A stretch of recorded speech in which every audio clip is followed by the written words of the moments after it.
Have you ever overheard someone talk about you when they thought you could not hear? I did last Sunday, standing outside my father-in-law's kitchen door. William has never liked me. 10 years of marriage to his son Thomas, and the man had barely said 2 words to me directly. Always polite, always distant. The kind of cold that is worse than rudeness because you can never quite call it out. Every Sunday without fail, we drive to their house for lunch. Margaret always cooks. Roast chicken. Same every week. I help set the table. William reads his paper.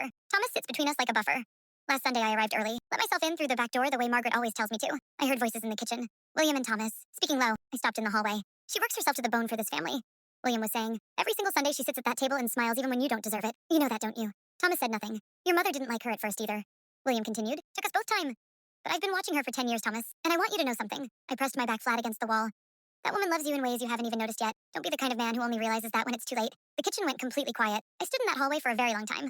10 years of feeling like I was never quite enough for that family. And it turned out the quietest one of all had seen everything. Thomas came back inside a few minutes later. Stopped in the kitchen doorway when he saw me at the stove. He looked at his father sitting at the table. Then at me. Something passed between the three of us in that moment that none of us put into words. Thomas walked over slowly. Stood beside me at the stove. Did not say anything for a moment. Then quietly, so only I could hear, he said, I know I don't say it enough, but I see you. I always have. I kept stirring, eyes forward.